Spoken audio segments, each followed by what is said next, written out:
general nerdery. All right, so I was desperately looking for a better intro than this, but I could not find one, so we get to talk about my tum-tum for a moment here. I was out sick yesterday because I have hit the era of my 30s where if I change my diet even in the positive, I have to pay the price later. Mm-hmm. And I get you. And had the bloating and the gassy. And one, it's really hard to go up to your female shift lead being like, I'm having cramps and need to go home. Because they're like, are you? Are you really? That must be so hard for you. No, she was very nice, but definitely like, I know I'm bad. But man, the way that they name the medicines for this shit, having to go by Beano should be a fucking war crime. Like, Take Beano before, there'll be no gas. just, oh my God. Hi, I really need to fart and my body apparently has forgotten how to do that. So I'm buying this Beano. Please help. Yeah, as someone who's also encountered the scorching white hot rage of a fart that won't leave. What's annoying is I'm improving my diet. This is not like I decided fast food was the good choice. No. Oh, yeah. This is me taking care of myself. But you weren't ready for it. You didn't do the work. I guess not. It's like when you choose to keep better hydrated and you find out that you're like, oh, I apparently have the bladder of a 5-year-old. No, I'm used to that one. No, it's we bought a bunch of this prebiotic sodas because they're on sale, and I was trying to drink more of those instead of like sugary drinks or beers or whatever. But so I had a bunch of prebiotics, but I got a bunch of probiotics, and so. Anyways, that's as deep as I'm going to go into that one. Welcome to General Nerdery, your podcast about liking things, and also apparently my butt. Primarily your butt. No, that's the spin-off podcast. General Zach's butt. Yeah. Oh, damn it. General That actually works. I'm already General anyways. Featuring Zach. Your generals of nerdery. I'm Zach. I'm Tyler. And that's Steven over there. Hi, I'm Steven. That's Steven. Don't know why that got me so well. Yeah, we're here to talk about apparently a lost fucking movie. Yeah, sorry, listeners. Just before we get too far ahead on that, we should point out, like, this movie's not accessible easily. I mean, it is. If you haven't seen it and you want to see it to follow along with what we talk about, we're sorry. We found it. It's not streaming. Okay, just to get out this, because we don't tell people to pirate, just as a rule, out loud. We don't tell people to pirate. Yeah, no, you heard where I put the emphasis. We don't need to go further. But you might not have a choice on this one because it's not streaming anywhere, and it did come out on DVD, but it only had like a printing. It was not a common. Yeah, used copies are not cheap even. But you can definitely find it on the Internet Archive with. Looks like it was ripped off of VHS. And There's It two looks versions. about the quality I grew up with. Yep, exactly. There's two versions of it on the Internet Archive. I found And the better of the two. one that I watched definitely had large Spanish subtitles for part of it. But Oh, you watched the worst two, okay, I think. yeah, Which one should we have clicked on? I don't know, the one that says 1080p. the one that he sent. Apparently and the not one that I did not. Apparently not the one that I clicked on. And I also had the Spanish subtitles. Mine did not have Spanish subtitles, and Either mine way, was... it's not hard to find. It's just not streaming. It's not hard to find if you know how to go look for it, but, like, it's not streaming anywhere. You can't rent it anywhere. You have to, like, go buy a used copy of a physical copy of it to legally watch it currently. Well, and what's wild on it is like, it doesn't exist anywhere. I found one podcast episode because I went looking for further stuff. One podcast episode about this movie, and you said there's a "How did this get made?" Yes, but because of the way they... blank check. No, How Did This Get Made? Okay. Did an episode on it. I remember listening to that episode at one point. But the way they have their current back catalog release is on a like a schedule cycle, so not all of it's available all at once. Spotify has the album, like the soundtrack album, on it but not in a way that you can listen to it. Like, you click Oh, on it's, it and like, none of the unavailable. songs will play. Yeah. Yeah. So, like, this movie disappeared. Which makes me very sad.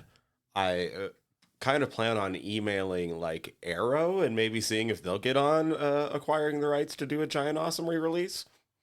And like, I'm not even joking. I would buy it in an instant Oh, I if absolutely Arrow would did a too. 4K. and based on the little polling we did at work today about the movie, People remember it fondly. you either remember this movie and really love it nostalgically, You or have no idea what or the fuck you- you're talking about. which I apparently am in that camp. Yeah, no, I did some behind the stuff, but we'll get to that. Before that, what have we been ingesting? It's been a little bit long in between, so I had a hard time remembering. It's been about 3 weeks. But I then realized that it really hasn't been much. It's been not a ton. I've been keeping caught up on all the absolutes. They did start dropping the Absolute Flash and Martian Manhunter. Dude, Absolute on the app. Martian Manhunter, from what I've seen, looks like maybe the best comic of the year already. Holy fuck, Absolute Martian Manhunter is good. Absolute Flash is the worst of the absolutes so far. Yeah, that's fine. I'm curious to know what the shtick is with Flash. So far, it's unclear when he's running sometimes that if it's been super speed at all. Although a couple of the weird jumps between scenes indicate maybe there's a little bit of time travel currently going on. It's Wally and not Barry, although Barry's in it somewhere. Barry's in it, but I think whatever happened to cause Wally to have powers accidentally killed Barry. Okay. There is a little baby Gorilla Grodd who looks almost more like the Wonder Twins monkey. Yay. It's very cute. I will say I have trust that it's going to be good because if I remember, it's Jeff Lemire writing Yeah. it, and Jeff Lemire's rad. But it does look like the least interesting, and it's maybe because Flash is a character that works better in concept than like actual execution for me more often than not. Like, I tend to like Flash best when he is teaming up with someone else. I have not seen anything about it online. I've seen a lot of shit about Martian Manhunter on Tumblr.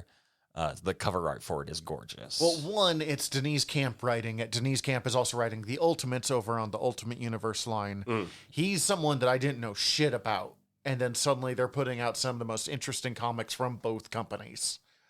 And the art for Absolute Martian Manhunter is incredible. It's amazing. Gorgeous. The storytelling's crazy. I'm kind of mad that like I'm not rereading that first issue again right now. And if you can, Like, get I it- love you guys, but like we could be reading Absolute Martian Manhunter. I get it. it's really good. If you can, get a physical copy of it too, because there's one page where Yeah. it's the page of John Jones, and then you flip it over, and it's the Martian Manhunter with like what looks like alien writing. But if you lift up the page and like look at a light, so you're seeing both, you will see John Jones with the Martian Manhunter imposed over him, saying like, "I'm the Martian fucking Manhunter" or something like that. That's sick. I love yeah. it. Yeah, because I didn't get to do that because I was reading it on the app. Sorry, But I was yeah, like, no, I know. I'm like, I know what it like. There's even a panel that tells you like, fucking do this with the next page. So They should just superimpose it like that for the app. Like, I it's- was wondering if they were going to do something special or not, because there is occasionally special things that they do for the app, like the Infinity version of the first Absolute Batman, and there's also like a black and white version of all of the number ones out on there so far. And I feel like that wouldn't be too hard to do digitally. In no, the it'd be app. super fucking easy.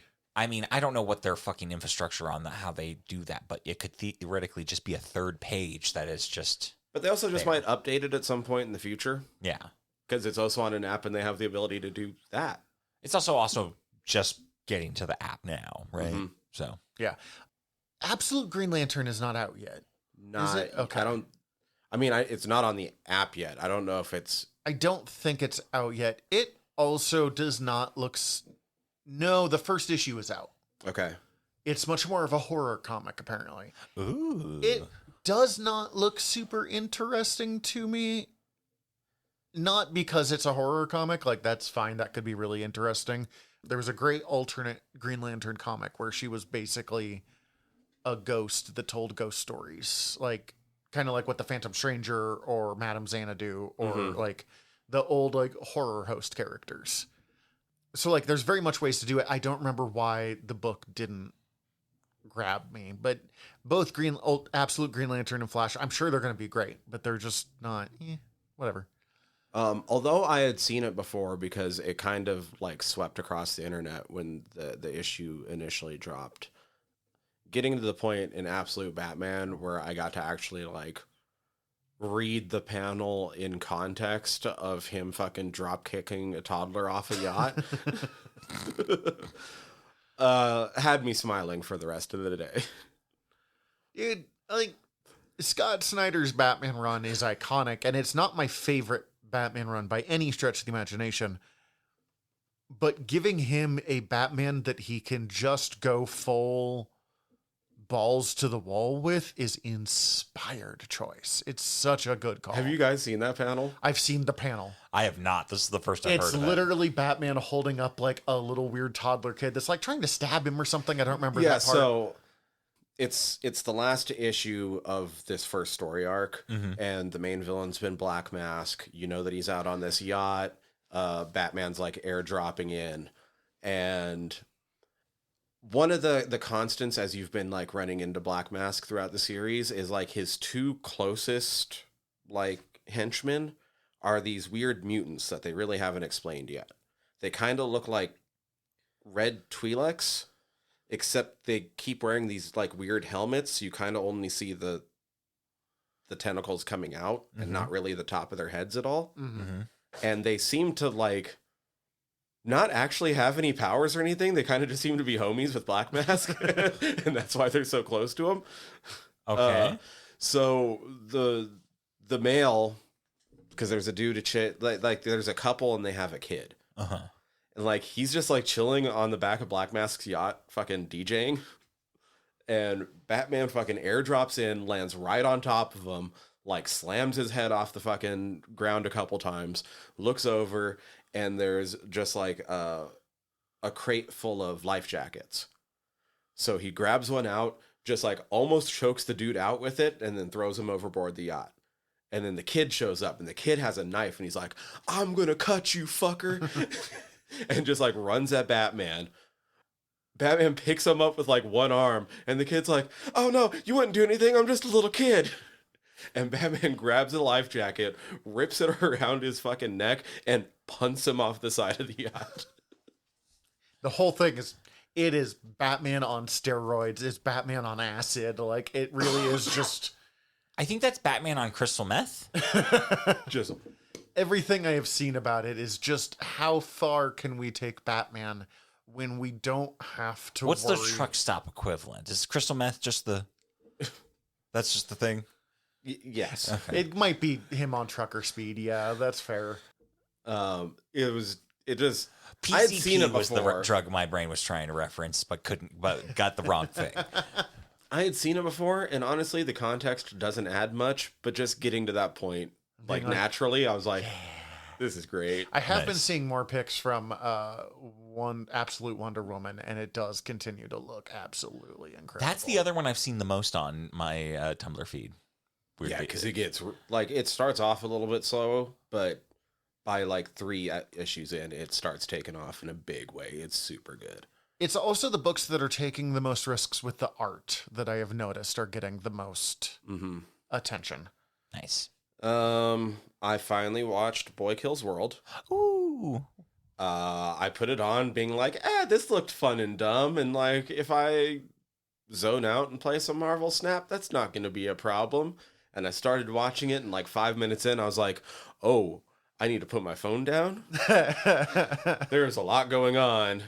This movie is wild, and I love it. It's so fucking good. When we watched the trailer, everything that we guessed about it from the trailer is absolutely true.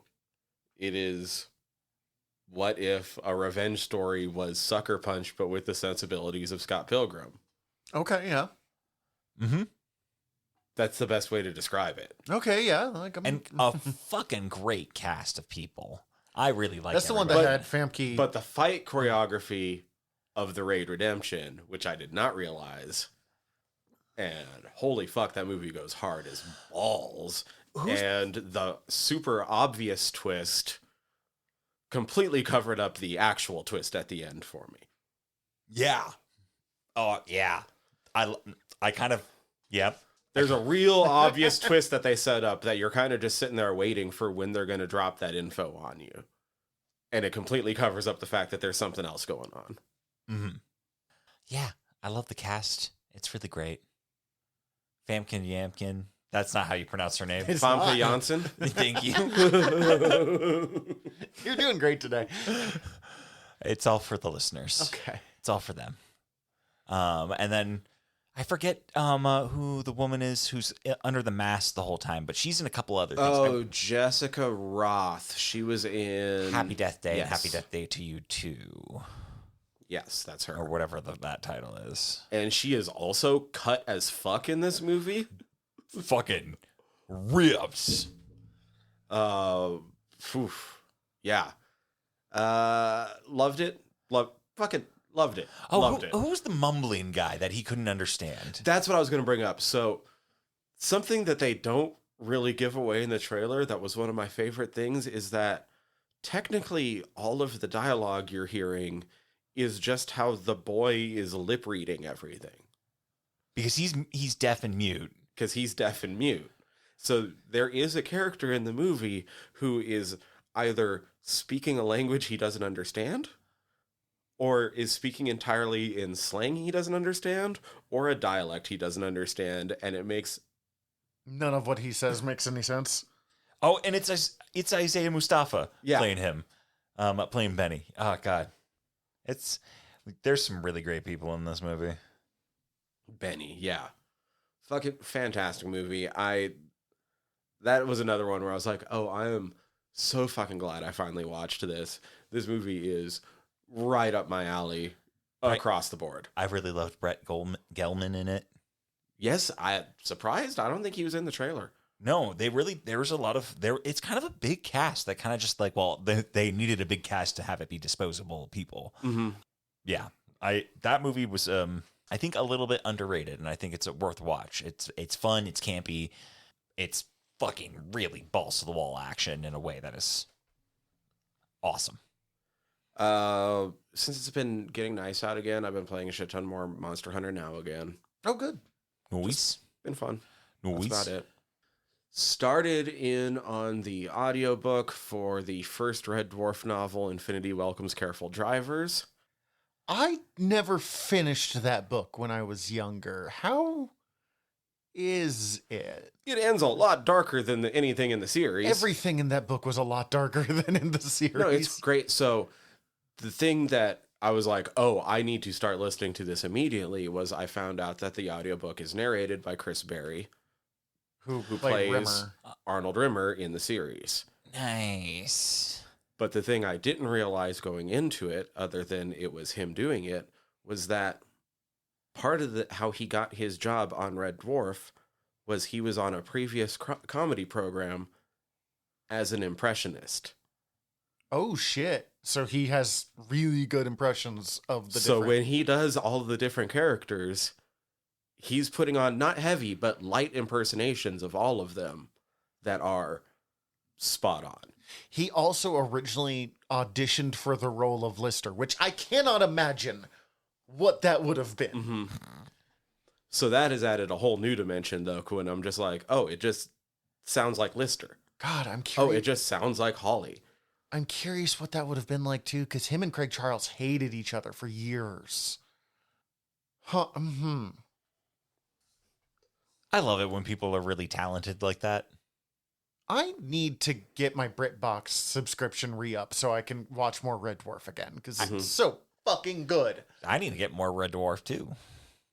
And then other than that, I just started getting caught up on the Bleach 1,000-Year Blood War, because I'd been holding back. I have a buddy that we get together like 3 or 4 times a year, because that's all our schedules ever allow for. And watch a But shit ton yeah, of Bleach. we get caught up on Bleach. So Nice. We got together this past weekend, and so I was like, started getting caught up. I love that. That fills fucking me love with that joy. show. Fucking love that show. And it's fucking crazy in the 1,000-Year Blood War. Anyway. Me and my wife are still on that Flash grind. We're in the final half of the final season. Emphasis on the word grind by that point. You're fucking not wrong, my dude. A bit of a completionist mission here. But it's also fucking wild. It like they do add enough shit that's fucking great. And although like they kill off a character that I was like, oh no. But then they also bring a new character in a way that I'm like, what the fuck is going on here? Okay, I guess I like this character too. What the fuck are you doing here? Got my wife on Animal Control. It just started season 3. Very good, very solid workplace comedy. Is 3 the latest season? I believe so. Okay. I like this latest season. I like this season. It's been good. Mhm. We've been enjoying it. Been also watching Doctor Who. The new one? I haven't gotten into the new season that's just dropping right now as we're recording. But the newer Who. Who. I just got into. Man, why am I blanking on her name? She's Jodie. the companion after Rose, before Donna. God damn Martha. it. Martha Jones. Martha Jones. Just finished Martha Jones, and then literally just watched the episode with. It's Donna's first, and then it's Martha, and then Donna comes back. Yes. So yeah, I'm still in Martha Jones. And Martha Jones' character gets a lot of shit for being kind of stuck as replacement Rose. But I actually, and like, I see a lot of criticism of like, oh, she wasn't given enough to do. She was just treated as replacement Rose. But like, that's also kind of an interesting story of the Doctor accidentally making a rebound companion. And also having to deal with the loss of a person that they didn't expect to lose in that way. Well, and one thing that I appreciate that I think that isn't always understood is like, Martha realizes she's a rebound companion and kind of calls him out on it when she realizes that he's been taking her to places that him and Rose went to. Mm-hmm. It's not a huge moment, but it does come up. Upon rewatch of Martha, I'm realizing, holy shit, she should get a lot more respect for how She's great a got companion a new she series is. coming out. Oh, yay, that's exciting. But also, like, a lot of her episodes really suck. Not because of her, but like they're just kind of like They're just not great episodes. They're not great episodes. They're very Doctor Who. Gridlock I really liked. I like Gridlock. I do not like the Shakespeare Oh wait, no, one. I like the movie Gridlocked with Tupac and Okay, thank you. Perfect. Is Gridlock the one where they're The stuck in the cars. stuck in the cars? That one's fun, but yeah, it's actually the best of the ones. It's I've not watched a recently. brilliant episode, but like it's a well done. I actually really like her first episode on the moon with the Jadoon. Yes, that one's that actually probably is the best of her episodes that I've watched so far. I hate the Shakespeare one. The Shakespeare one sucks. Yeah. Not as I bad as don't the New hate it. York It's- one. What kills me about Daleks in Manhattan Is that Andrew Garfield's in it? Yeah. No, it's Andrew Garfield's really fucking terrible New York accent in it. I don't have any problem with Andrew Garfield. And it's like he's trying to do like a southern like Tennessee accent, but He's like trying to do gangster movies from the 30s. Isn't that also a two-parter? So you also have to deal with it not A being a lot, good episode for way too long. non-stop. oh yeah, and the very uncomfortable Dalek human hybrid that has like the weird udder face that's just like But still the pinstripe suit. the pinstripe suit, like a very I actually kind of Mr. Fix-It. Is that the reference? It is I'm sort making? of Joe Fix-It. Joe You're Fix-It, right. thank you. But like he then has just like one big ass eye and a bunch of dicks on his face. But like, okay, I don't know if you've gotten to it yet, but you have the two-parter where the Doctor can't remember being the Doctor. That and, like, I don't think I've gotten there. they're fucking incredible. I Those think I episodes just- are What's so the name of the good. first? Because it's something Family of Blood. I don't remember what the first one is. I never remember what the name of the first one is. And then the three-parter of like End of the Earth, the whole John Sims Master thing, like Derek Jacobi in it. It's The first half of the season is much weaker than the second half of the season. Yeah. I haven't gotten to the second half. I just watched the Lazarus Pit one, or the Ooh, Lazarus. Not a good one. episode either. No, but you are correct. But I thought it was funny that like I just watched that episode, and then that guy from that episode came up in our trailers episode that we recorded that'll have aired a while ago. Apparently, at this point, I don't know when these or will. It's been a minute. Human Nature, Family of Blood. Those are Yeah, Mhm. he's in the And they the make new Scarecrow Fantastic Four scary. movie. Mark Gatiss. This is Mark Gatiss, thank you. Then I've been watching a bunch of movies. We've had some time off, so I've watched a grip of movies. I watched The Da Vinci Code and Angels and Demons, and then the next day the Pope died. Which was I mean, on look, you. we all know it's on JD Vance, so yeah, JD Vance killed the Pope. I just had weird timing. Did you see his trying so hard to not admit that the Pope fucking tore him a new asshole the day before he died? Because he's like, had a great talk with the Pope. Good Easter. And the Pope first like tried not to meet with him. Mm-hmm. Vance insisted, and then he spent the whole time being like, "You need to be nicer to people. You need to be a better Christian. You need to be a better person." This is not what God wants you to And then do. he fucking, what a baller move to be like, "Go fuck And yourself. dead. You're bad at this. I'm out." I'm out. So Hope good. out. Yeah. Those movies are fun. By the way, the Da Vinci Code and Angels and Demons, I enjoy them. I like a Tom Hanks film. I also watched Lucy, which is batshit and fucking wild sci-fi. It's pops. Which one was Lucy? Lucy's the one with Scarlett Johansson, where she gets 100% of her brain Oh capacity. yeah, that dumb trope. Um, But it makes for fun movies. I fucking hate that trope. It's as fucking bonkers as any other sci-fi trope. The problem is that like my brain rot has gotten so much in a certain way that like I can't turn off parts of my brain of like, okay, like that's not a thing. That's But- not how science works. That's not how science works. But like, Steven, the story is she now has the ability to do this. She has super Fuck brain. off. Like, Yeah. yeah. Don't think about it. Just Yeah, It I'm like, doesn't- this is dumb, but like, as long as what you give me with it is cool, I'll buy it. The other trope that gets Just don't make what you giving me with it dumb, because then it's all dumb. right. the other trope that kills me that happens in the same way is, what if we didn't have the Dark Ages? Yeah. And now society is super advanced. I'm like, but China was doing fine.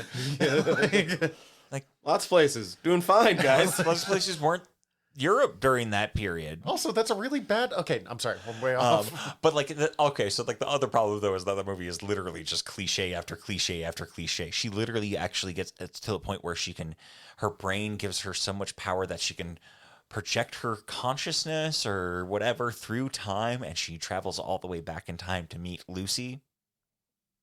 Oh, to meet Lucy.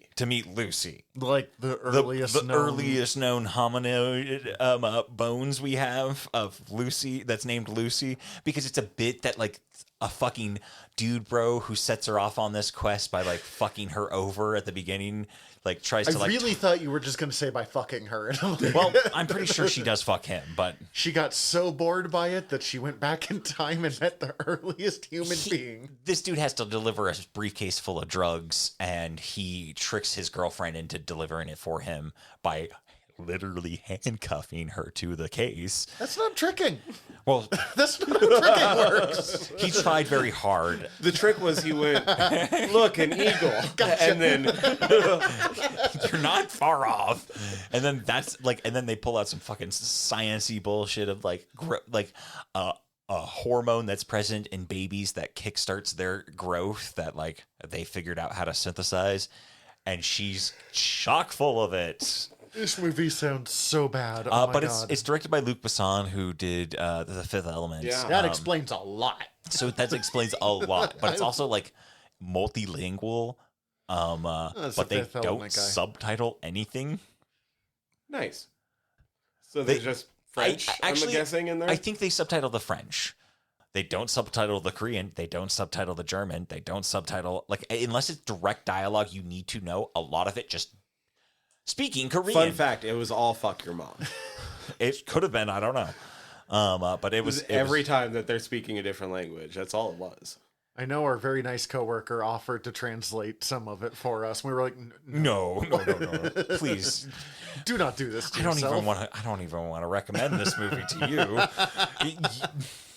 You're too nice. I can't do that to you. That does remind me, in My Name is Earl, every time Nadine Velasquez's character would speak Spanish, they wouldn't subtitle it, or they would, and it wouldn't be what she was saying. And what she was actually saying was like, thank you to all of our Spanish speaking watchers and shit like that. Or like, if this isn't your native language, thank you for taking the time to learn Spanish and shit like that. I keep meaning to watch My Name is Earl. I saw some episodes when I was younger and thought it was funny. That really sold me on wanting to give it a whirl. I love that show. I mean, I like Jason Lee. Jason Lee. I was like, Jason London's not right. That's a different guy. Who was also in a Kevin Smith. Yes. What else did I watch? I also watched the new Wolfman movie. Oh, like the new one? The new one. You did not like it. It's not that great. The casting's fucking bad. The best part of it is some of the effects that they do for like his wolf vision. Like he's like tripping balls as he's transforming. And as he's transforming, you get like parallel shots of like the same scene from what his perspective of what everything looks like, and it's kind of all ethereal and like everybody's eyes are backlit like they're spotlights. Yeah, like almost like an animal. Mm-hmm. That's really cool. But it's basically, what if generational trauma is bad, and if you ever fall into it, you're a fucking monster and there's no way out. The movie, yeah, like that's the one thing I know about this movie that I've not been able to let go of is people running across the top of a greenhouse, but not like a fancy greenhouse, like a shitty greenhouse. It's hoops and plastic sheeting. Like the kind of greenhouse that my wife and I made and put on the porch. like the kind of greenhouse that you literally, a strong wind will just... We get upset when my cat gets on top of it. Like, no, God, no. It took so much work to get that balance just right. And they're just hauling ass across it? Oh, they climb a ladder. They sit up on top. They're trying to get away from a werewolf that's jumping up and clawing at it. And they rip a giant hole. I was like, that should have... They don't tell you about their elven ancestry. Yes. We did watch the trailer for it, and we did fucking call it. They are going back to like a family house. Oh. For reasons. Family trauma. Okay, because in the trailer, it looked like they just like showed up at some random fucking house in the middle of nowhere. Yes. But it is a house that they're going to, that like they're basically going to live there for a while as they pack it up, essentially.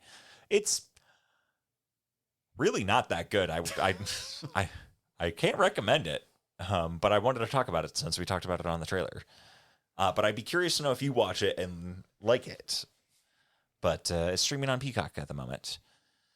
Everything you just said has made me think that I'm probably not going to like it, but it's curious. You, so like, God, I don't know how curious I am. That would take away from my snap time. And then, well, you could play Snap while you watching could crush the a lot movie. of Snap during this. My friend. They're not missing much. And my rival's time. Okay, that's harder. That'll actually take out of there. But he is speaking from experience on that one. Definitely got some Alliance rewards during that movie. It's not that good, but it's fine. Tyler, you made the face that you make when you forgot something. Yeah, but I'm going to let Steven finish first. I also watched Companion, the new A24 movie, which... That looked good. That one, actually, it's really good. I really liked it. I thought it was fun. I don't know this one. It's basically... We just talked about Jack Quaid. Yes. He has a robot companion, emotional support robot companion, that is also a fuckbot, essentially, in this universe. Well... And the premise is that he's jailbroke his robot, and shit goes off the rails. And that's the trailer, and I'm not going to spoil anything else because it's a fun twisty turny thing of like I didn't expect it to go the way it did, and I enjoyed it a lot. I kind of guessed that there was going to be more to it because they gave away that much in the trailer, but I had no idea where it could go. So it looked good though. I would be excited to see that one. I can never Harvey Guillermo and What We Do in the Shadows. Right? Yeah. Harvey Guillen. Yeah. He's great, and yeah, it's fun. It's streaming on Max right now, and I would recommend that way over Wolfman. And I think that's all I got. Sweet. Yeah, because I was thinking about video games I was playing. I even wrote it down and I skipped it. Yeah, that's how it goes. Fucking crime scene cleaner. We talked about this. Excellent. I know that you guys have walked in on me playing Power Wash Simulator. You make that sound way dirtier when you open with that, but yes. So this is one of those He was games. fully naked. Just masturbating to Power Wash. Oh, no. I was going to go with a flaccid situation there, but you put that image there first. It is one of those style games where it's kind of just busy work, the game. But it is fascinating so far. Partially because it's more than just like power washing. Like you kind of do have to optimize what you're doing if you want to get it done in any like good amount of time, and you have to like bring your bucket full of water, and your hand brush works better on rough textures than your mop and other shit. Anyway, I don't like cleaning my real house. But you're not cleaning dead bodies. I really like that component, like the added time component of like, you're at a fucking crime scene. You need to clean this up because the cops could show up at any point. And so far I don't know if timed missions exist. I haven't ran into one yet. I am dreading the fact that they might exist. I do not want to have to optimize my routine that much because I am just kind of enjoying it. So the fun thing is, it's crime scene cleaner. The premise is one of your dumb fucking shit ass buddies is partially connected to the mob. You're a down on your luck janitor whose wife died 5 years ago, and your 8-year-old daughter is now seriously ill, and the bills are starting to rack up, and your shit ass buddy is like, hey, something went wrong. Anyway, I killed my dealer and I had to get out of his place really quick, but I left you $6,000 if you go clean up my mess. Such a happy game. I see why it appeals to you. So you go do that, and the next day you get a phone call from your buddy, and he's like, so good news and bad news.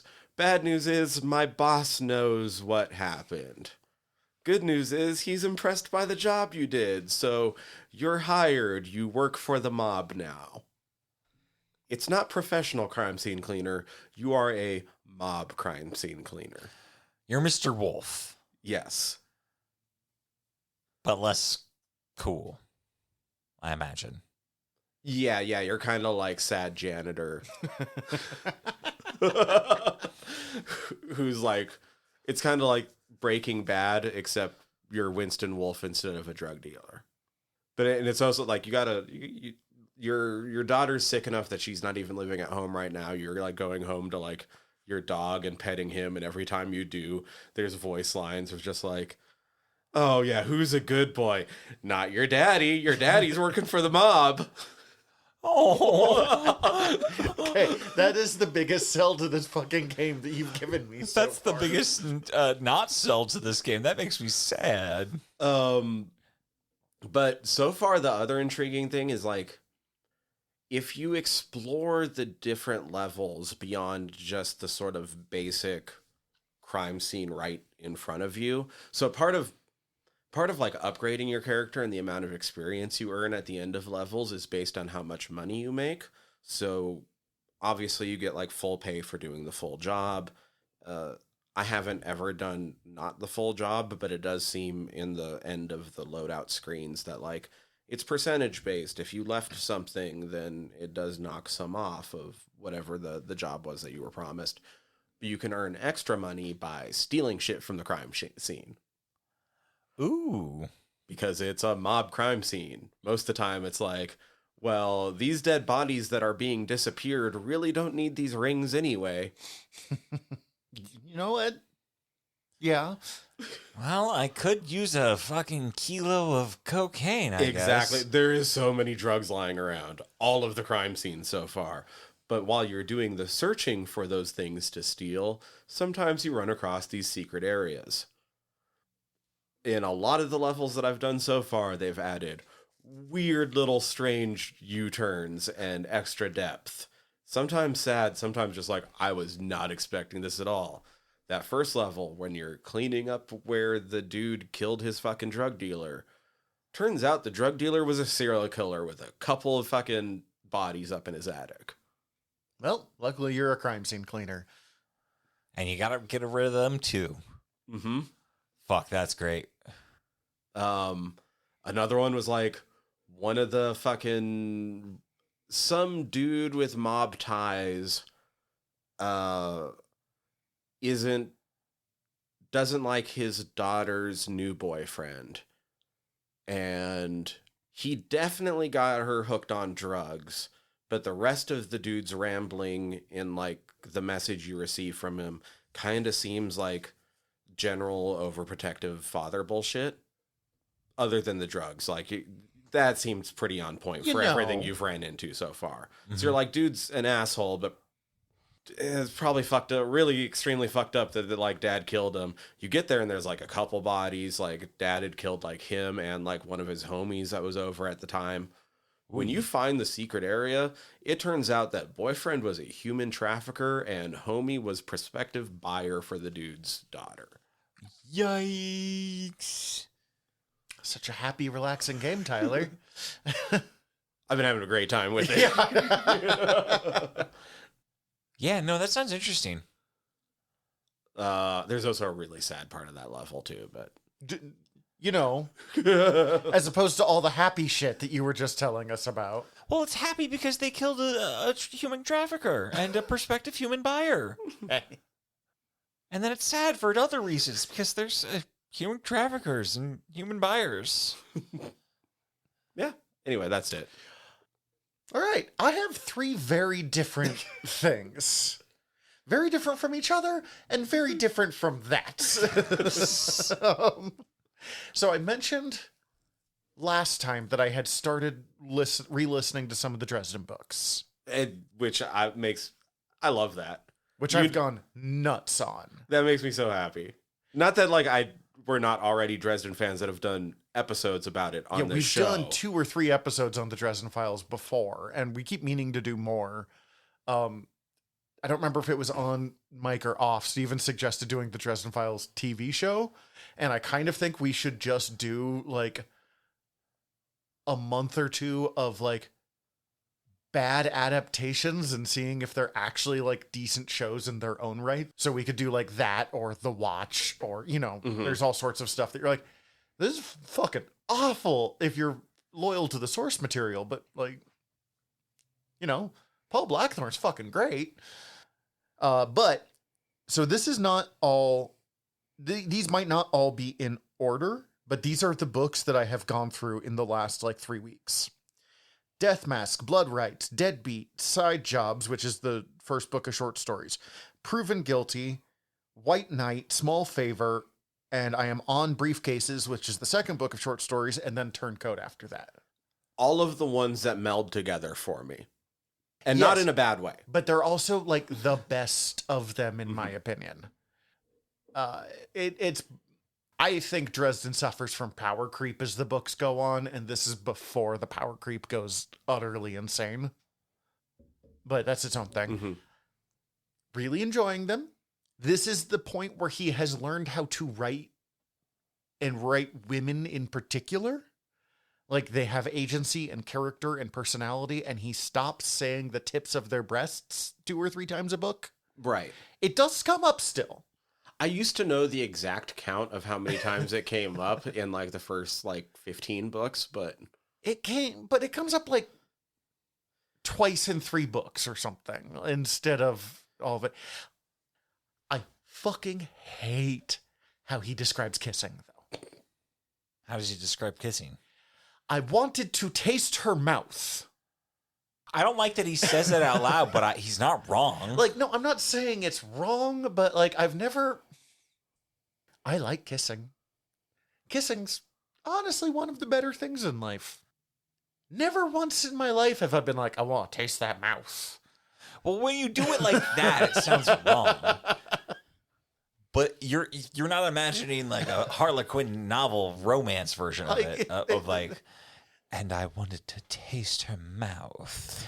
It starts out with like, oh, it's a sweet kiss, hesitant, and then she leans into it, wanting to taste the Are mouth. you not or into something. tongue I'm like, stuff? I think you're not into tongue I stuff. don't have a problem with tongues. I just literally have never been like, the taste of this. Like it just it felt gross. That's all. That's really enjoying it. I am super curious because I'm getting close to changes and like where it blows up. And I remember thinking that's where I start getting lost on Dresden, but also because I enjoy this era so much. I am really curious to listen to those again and ease back into it again, go through it this extra time and see what happens. See if my opinion changes at all. Like kind of trying to go in with a more open mind.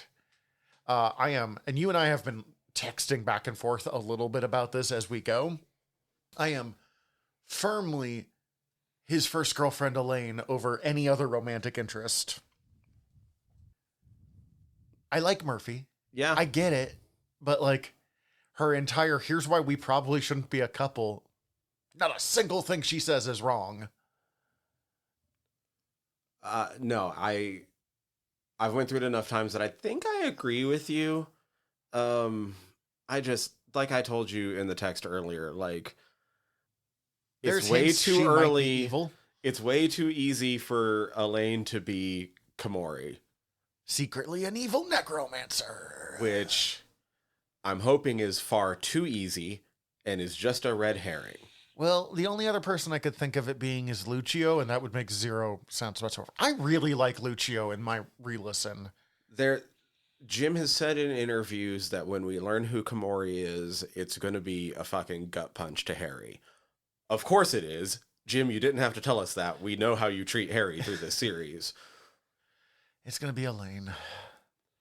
I want it to be. I wish I could credit the person that I saw say this months and months ago on a random internet comment, but I did see one person's fan theory that I kind of loved. It's the girl that he saved from the troll.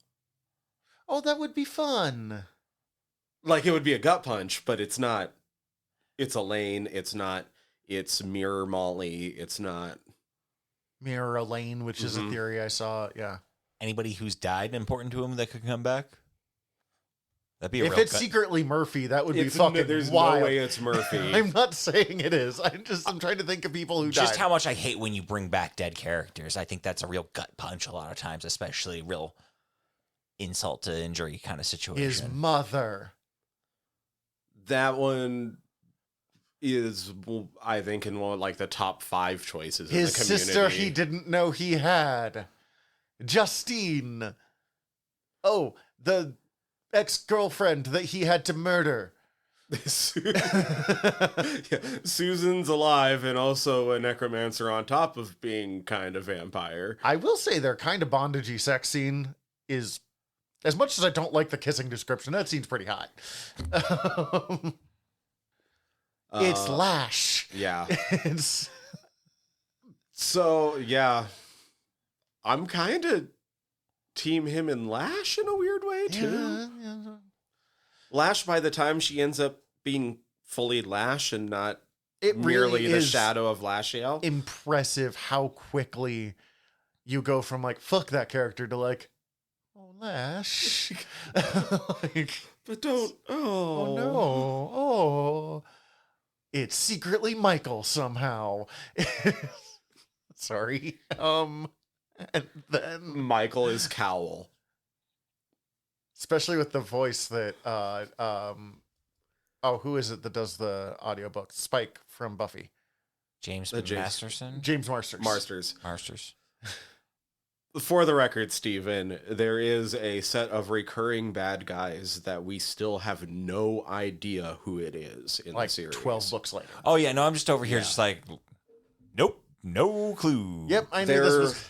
There are some very famous unanswered questions throughout the community that aren't plot holes. They have been obviously intentionally set up, and we just haven't gotten to the There are answers several yet. books where he's like, wait, what the fuck happened to, like, what about that dude that tried to just fucking kill me with his car out of nowhere? Who fixed Little Chicago? He did. Time travel. We know time travel is going to happen. Mm-hmm.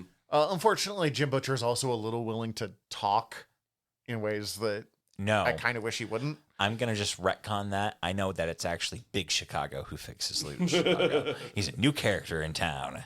I am enjoying Bigfoot in this river. Strength of a river on his shoulders. Yeah, River Shoulders as he's known. And Bigfoot Irwin is a lot of fun. They're like, the heart wants what the heart wants. And I'm like, that's not what I'm concerned about, 9-foot hairy man that impregnated this woman. Like, I know they make a big deal about her being like 6'4", but still. Like, How tall is Bigfoot? 9.5 feet? Fuck me. I mean, don't That's what they please. did. Please don't.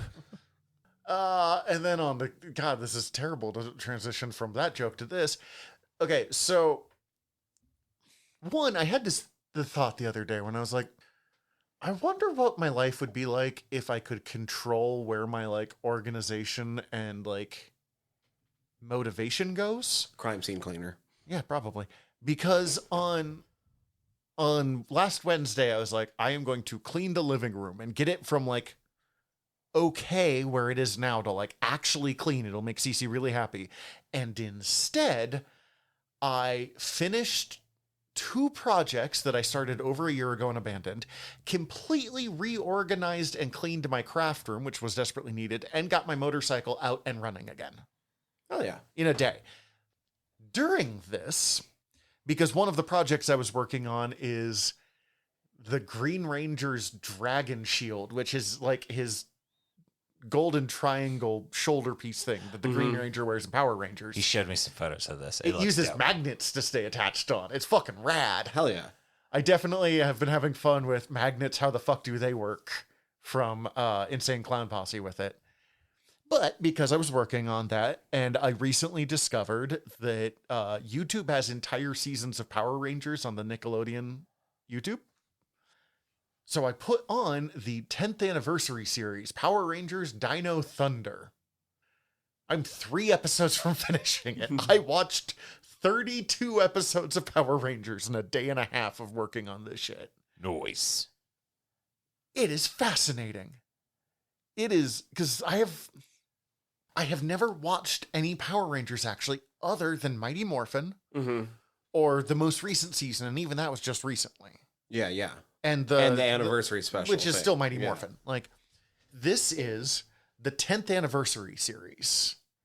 They bring back Tommy, who is the Green Ranger, then White Ranger, as the, like, mentor character instead of one of the main Rangers. He does get a Ranger form, but, like... And it came out in, like, 2003-ish? So you can feel the emphasis of Buffy the Vampire... not emphasis, Impact of, we don't know words today, of Buffy the Vampire Slayer while watching we're this. trying Like, to record them. like, while watching this, I'm like, oh, look, there's, like, basically the Buffy cast or the Power Rangers, and just, like, the cyber cafe they hang out at is basically like the weird kids club, teen club that they hang out in Buffy. Like, but it's interesting because it's still Power Rangers. It's still really dumb. It's really dumb. But, like, the monster designs are way better than they are in Mighty Morphin, and just the cameras that they have are so much better. And the actors are so much better. And it's not good, but it's also from an era of TV that I have a lot of affection for. So it's just... It is a really kind of interesting moment in time to watch. And I'm not super proud of how much I've been enjoying it. I will say it bothers me every time. They have like one song that they use for the entire series. They just use their theme song anytime it's time for an action scene. But they have a line, and it's a dino-themed Power Rangers. And it's something like Power from the Centuries or something like that. I'm like, you are technically right. Technically, dinosaurs were centuries ago. It's just... Yeah. You know what? Technically, hours ago. It's just so many centuries. Technically 2 minutes ago. It is centuries of centuries of... Yeah, more than 2 minutes ago, there were dinosaurs. You can measure in minutes when there were dinosaurs. You shouldn't. And like, I just feel, and like, I'm listening to it in speakers on my phone, like watching it on my phone in speakers while I'm doing other things. Because I subject my wife to a lot of stupid shit, partially thanks to this podcast. I will not do that to her with Power Rangers. But even through the headphones, I like can just psychically feel her wincing every time that comes up. And then my last thing, sorry, we got kind of long in the tooth for this one, was WrestleMania 41. I was about to ask, how was WrestleMania? And I was extremely interested because all I've seen online is They didn't not like it. great reactions. So, okay, here is the thing. One, it's not as good as last year. Mm-hmm. But WrestleMania 40 is... I mean, I've only seen 4 WrestleManias now. It's generally considered one of the best WrestleManias of all time. So, like, they were never going to. 2, The Rock kept interfering. Like, I don't know. Whatever The Rock was up to was weird. Because he made himself a part of the big story and then just bounced. Weird. The problem is, there are 14 matches. 10 of the matches are really good. 2 of the matches are, like, fine. Has The Rock been just, like, weirdly, slowly crashing out since Black Adam? Yes. He kind of recovered for WrestleMania 40, and then he's gone back to just crashing out. He really thought he could take over the DC universe, and when it didn't, he's just, like, never recovered. Like, 10 pretty good matches. There was Io Sky versus Bianca Belair versus Rhea Ripley is... That's the literal only one I'm interested in. It's fucking incredible. It's so good. Was Otis there? Otis was not at WrestleMania, no. Then that's literally the only one I'm in. Was Piper Niven's there? No, weirdly she wasn't, which I was mad about. Then that's literally the only one I'm interested in. Joe Hendry shows up out of nowhere, no announcement, gets a match. Kevin Owens was supposed to fight Randy Orton, but Kevin Owens got injured and had to have neck surgery. So the storyline was, we don't know who Randy's going to fight. And he's in the ring waiting, being like, who's going to fight? And the doors to the entrance start to open, and then the song starts playing. And my wife, and there was like 10 people in the room, and my wife and our friend Shade were screaming so loud that no one could hear the song that they were. It was like being at that Beatles concert in like the any Beatles concert in the 60s. And I had to be like, ladies, I love you. You have to shut the fuck up so the people who don't know what's happening can hear the Joe Hendry song. Like, it was great. It was a short match, but it was fun. They played it well. The night before, I was not looking forward to this match, but it was Roman Reigns versus CM Punk versus Seth Rollins in the custody of Paul Heyman's match. Oh, yeah. It's fucking great. It was an incredible match. And it had my favorite possible ending to it. Do you care at all? Go for it.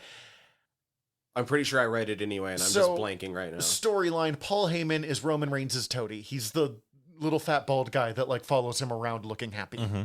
He is CM Punk's like real life. Those two are like fucking besties. Mm-hmm. There's a storyline where he owed CM Punk a favor, and Punk's favor was, you're going to be in my corner for this one match. That's not for a belt. That does not matter at all. There's like... Oh, Heyman's also legendary. Yeah. Like, there's no way he doesn't go Hall of Fame for being he a already manager. is. Is he? Okay, yes, good. he was made Hall of Fame last year. That's okay, good. Legendary manager. He ran ECW. He's the best. I love Paul Heyman. But like, you have to be in my corner for this one match that's not even for a belt, that is like literally no stakes to this match. We're just going to have a cool match between us and you're on my side. And Roman Reigns got like super betrayed by it. And so there's a whole like back and forth going on. Is he going to betray his tribal chief, or is he going to betray his best friend? And like, there's one point where both of them down and he's holding a chair and he's deciding which one to toss it to. And he tosses it to CM Punk. And you're like, oh God, he's trying. And then he low blows and just punches CM Punk in the balls. Yelling like, he's my tribal chief, you made me choose. Oh my God, blah, blah, blah, blah, blah. So Roman Reigns looks like, oh my God, I've got my wise man back. And he beats CM Punk with a chair a lot, which admittedly, as not a fan of CM Punk, I did really enjoy. I don't like Roman Reigns much either, but these three put on a good match. We're not done yet. Just CM repeatedly showing up places in Bulldog gear makes me like him more and more. It's true. Yeah. But also CM is short for Chick Magnet. Look, we're about to talk about a movie that partially stars Ladies Love Cool James. You know what? I'll give you that. I did not know that's what LL. You didn't know that's I what didn't LL know Cool J that. stands for? Okay, you know what? I mostly know LL Cool J from this movie. But anyways. Oh, I know him from NCIS Los Angeles. Yeah, where he's teamed up with Robin. But The Shark movie, too. anyways, Roman Reigns beats him with the chair, and then he's going to hit Seth Rollins in the back with the chair, too, in revenge for a story they're obsessed with hitting each other in the back with chairs. And, like, right when he's reaching up to hit Seth Rollins with the chair, Paul Heyman drops to his knees and punches Roman Reigns in the balls. And then, like, the way that you do the low blow so you don't actually, like, hurt them is you just, like, arm up and you hit them, like, between the wrist and the elbow. Yeah. Like, that's where the bit hits. Mm-hmm. So, one, the emphasis is really shown, and you're not actually punching someone in the dick. Damn. But the way that he, like, punches Roman in the dick from behind, and then he starts, like, moving his arm around to just really make sure he's crushing the balls. And you're like, whoa, whoa. And then Are you giving him a rough handy there, guy? And, like, Roman had been, like, being super betrayed and had, like, pushed Paul Heyman, like, slapped him in the face, pushed him over, and you're like, you're being just a piece of shit. Like, I owe CM Punk a favor because I saved your ass. I just need to back him up for this one. And Roman's like, why is everyone betraying me? And I'm like, because you're a dickhead to every single person, Roman. You deserve all of this. And then he hands the chair to Seth Rollins and, like, goes and sits in the corner, like, super relaxed. And Seth Rollins just beats the shit out of Roman with a chair again. And then they saunter off together. And it is the best possible ending that I did not see coming. Or, like, didn't think that... I knew that it was the funniest option. I didn't think they were going to do it. Mm-hmm. And then the next night, Braun Breaker, who is the Steiner brothers' kid. Yeah. One of the Steiner brothers' kids. Not like the two Steiner brothers had a boy together. No, thankfully. Who has the meanest spear in, like... The spear is just a football tackle. Mm-hmm. His one looks like it fucking hurts. Like... It actually doesn't. That's not true. That is documentably untrue. No, it's quite nice. People usually come from it. The problem is, like... that took me a second. I was, like, trying to go. And they were trying to come. The problem is, the next night, they open with, like, the incredible Io Sky match. Rhea Ripley. Like, beautiful women doing beautiful things. And it's a pretty rough match. We get a couple of really good matches, and then we get fucking Logan Paul versus AJ Styles. And it killed the entire mood of the room. AJ Styles? Is this wrestler, or is this, why does that name sound familiar? He's a wrestler. Okay. You heard us not care about him at the Royal Rumble. There it is, okay. I'm told he's one of the best in the world, but CC and I just don't get it. Yeah, I don't care. He does not appeal to us at all. And it killed the atmosphere. Cece got up to go finish dinner, and 5 people followed her into the kitchen and didn't come back that night. Like, they just were like, all right, we're done. Thanks for the soup. Admittedly, Cece's like, part of the reason it took so long to finish the soup is there were so many people in my kitchen and I couldn't get around. And then the finale, it is a huge match. They've been building up for weeks, admittedly doing pretty well. And it's John Cena versus Cody Rhodes. And most of it was just boring. Not even bad. It was just boring. And then, right at the spot where you really needed The Rock to show up to, like, really get the story, Travis Scott shows up. Oh. Yep, this is what I was reading all about online. And that fucking obnoxious And everybody is like... Fiend song goes on. And it just ended on such a, like, bad note. And it was too bad because, like, and, like, people are like, well, John Cena said he was going to ruin wrestling. So, like, that's part of it. I'm like, fine. Then that couldn't have been the main event. Like, yeah. I don't even need you. I didn't want this to end on the happy note of Cody winning. But this was not a good match. And it's 2 good wrestlers. So there's no reason it, like, and I get it. Shit happens. But, like, it just, having the last quarter of WrestleMania be stuck between these 2 awful matches means that that's what everyone remembers at the end. Not like finishing night 1 and being like, we just watched Seth Rollins with a flamethrower, and then it ended with Seth Rollins and Paul Heyman, like, strutting out. Like, Paul Heyman's got his smile back. He's Paulie dangerously again. It just, bam, done. Mood over. And it just bummed me out. Like, this wrestling talk makes me want to speed. Oh, well, I'm probably going to start speeding up my watches of the old school Raws. that's fair. I found out, completely forgot this, even though it was like during the time I was watching. 1999 saw the World Championship belt change hands on Raw 4 times. Yeah, it was a lot more common to change. Well, and there was like a title change on WrestleMania night 2, and then it changed back to the original ones less than 24 hours later. Like, Becky Lynch came back and they wanted her to win a belt on her way back. So she just showed up, won a belt, and lost it the next night. Mm-hmm.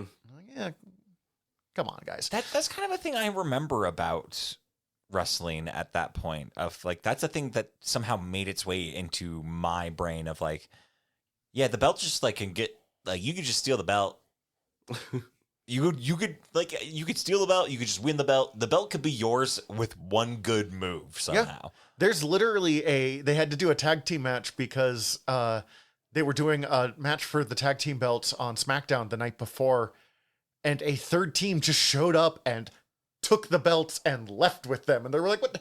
Hey, no!" Well, and like, I'm going through Attitude and about to enter the era of the 24/7 belt rule. Oh God. Well, and there's like, okay, so R-Truth, one of his running jokes is John Cena's his childhood hero. Mm-hmm. And they've had some interactions with him being super excited that Cena is here now, but Cena's a heel now.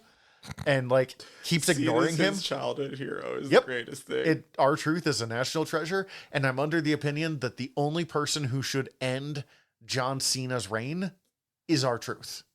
Oh, that'd be fucking great. They can take it away from him a week later. I do not care.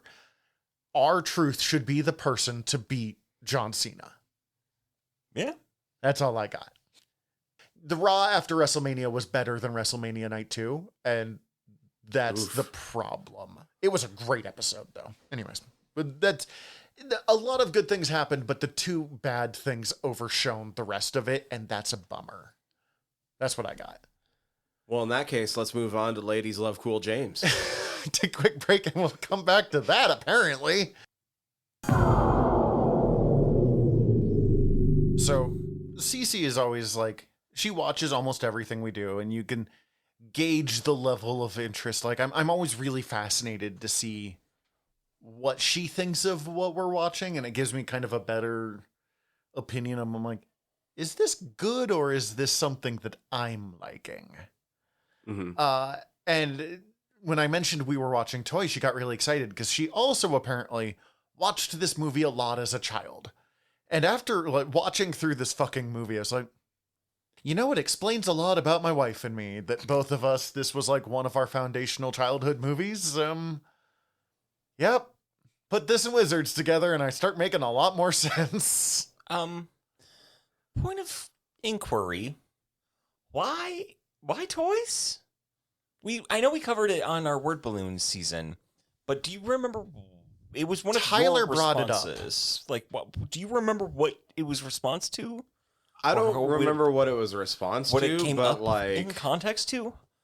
what did it? It I was just one of your re-listened choices to in that the later season, too. It was one of your choices in Could the it- later part was- of the season. But although, was it maybe one of the movie that people don't like that you think is good? That would make sense. Could be perfect movie. Oh, I brought it up as my movie night in heaven. Hell yeah. And it was partially because I forgot to bring it up as the movies, people usually don't like, but I consider to be good. And then instead had just thought of Top Secret in the past. Top Secret being arguable. I think a lot of people actually like that movie. Yeah, I think it's just underrated. Yeah. In that, like, not enough people have seen Top Secret, myself included, and that I still need to finish it. I just started it recently, and I got too high and had to fall asleep. But like it was like one of those things where like the very next day I was like, well, toys. And then I just kept thinking about it to the point where I was like, well, no, it also has to be my answer for this. Like if I'm going to heaven and it's going to be a movie night and it's my choice, we're fucking watching toys. I'm with you. You So, know, I kind of wish I had thought about that question more when we went back to it in hindsight, because that's a great response to that question. I don't even remember what I picked. I love this movie. I think I chose. It had been Plankton. far too long since I had seen this movie. I watched this movie twice with a giant fucking stupid smile on my face. I might put it on again in the next couple of days. So I was trying to think about this. I have really visceral memories of this movie, but I did not remember much about this movie. Like I had like sense memory. I mean, that makes it sound weird, but like vague memories of it, but not like fully remembering it. I remember Mom used to always take the VHS and she had these like different plastic VHS containers that she put them in that, I don't know, sealed them in and probably kept it from me smashing them or whatever. I don't know.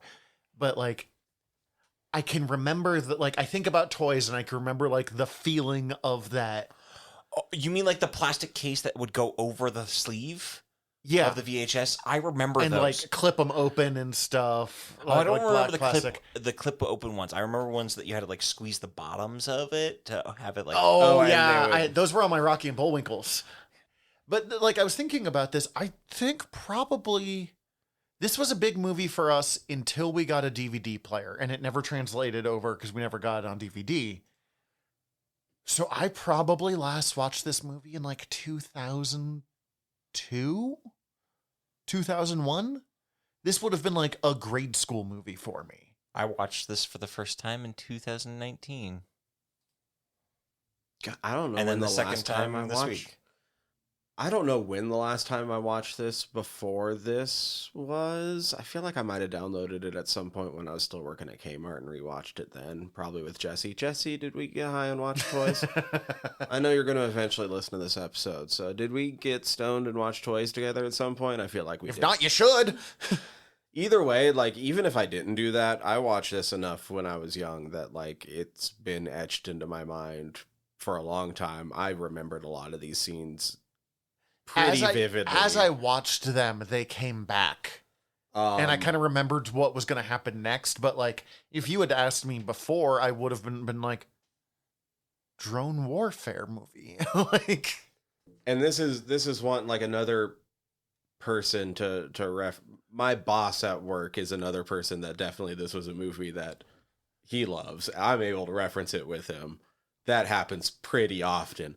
I'm a military man. I need a military plate. This movie is Autism the movie. Oh, wow. Like No wonder I don't like it. I see too much of myself. Basically, every character in this movie has just like a different form of neurodivergence that is just like, What does Joan Cusack have? I'm not even really sure, but like she's got very specific Short specific circuit. very specific texture things. I was just setting up a joke. I You don't know. need to get into it. Or fucking the Yolanda and Steve bit. That song has been running through my head nonstop all day. I have just been whistling it at work. He had to talk to me about it at work multiple times about how it is just there in his brain. How do I feel? I looked it up on YouTube. They did I release a music feel? video of it, but it was like the actual song over it, but they didn't even lip sync it right. They should have just released the music video that Robin Williams and Joan Cusack made. Which, if we're going to talk about this movie, I mean, I do want to do a quick summary of the plot, but like, we have to talk about this fucking insane cast real fast. Jamie Foxx. Jamie Foxx as some random security guard number 2. If I'm not mistaken, his feature film debut? I believe you're right. There might have been one thing before this. But not a big thing. But like, we have Robin Williams. We have Michael Gambon. We have Joan Cusack. We have Robin Wright, who I did not realize was Robin Wright in this movie. We have LL Cool J as the character I always think of LL Cool J as, in kind of a scene stealer in every scene that he's in. You know how hard it is to be a scene stealer when Robin Williams is in a scene with you? Donald O'Connor. That's the, like, not butler, but like the assistant to the Family Guy. No, that's the dad that dies. Oh, okay. Oh, thank you. I was just about to look this up. Who was in Singing in the Rain. Yeah. Okay. I was like, why do I know that name? Why did he look familiar? He does make him laugh. Okay. I actually like this movie now. Make him laugh, and then is Kenneth Zevo. Yo, that makes me like this movie. I'm in for this. That sells me on this entire movie now. That's You watched this movie. I watched this movie and I didn't get that until just now, and fuck, that's so good. Yardley Smith. Remind me who Yardley Smith is. She's the researcher, Miss Drum, and is Lisa Simpson. Oh, yes. Okay. Oh, I know which researcher she is. I heard her voice immediately and was like, oh, there's Lisa. Yeah. Yeah, even just that base cast is incredible. Like, to make this movie, too. Like, you and I love this movie. Steven clearly does not love this movie the way we do. That's fine. I'm not saying that as a judgment. I enjoyed this movie, but I don't have a nostalgia for it. This is such a weird fucking movie to have a cast this stacked on, though. Like, it's fucking wild. and I am realizing, because Steve and I were talking about this before, and you were comparing it kind of to Dick Tracy, which is another one that I liked way more than you did. I think I am just really into movies that like lean into absurdity, but don't treat it like it's absurd. Yeah. Like, I'll agree. we're aware of how fucking goofy this is, but we're going to play it completely straight. It's the fucking Michael Caine with the Muppets technique. This is Leslie Nielsen's acting part, the movie. Now, I'm just curious because I don't have enough familiarity with their filmography, but someone at work brought up comparing Terry Gilliam's filmography. I mean, I can see it. I've just seen some of the visual Brazil. oddities of it. I've heard this movie compared to Brazil as well. Like, when I think of Terry Gilliam, I think of The Adventures of Baron Munchausen.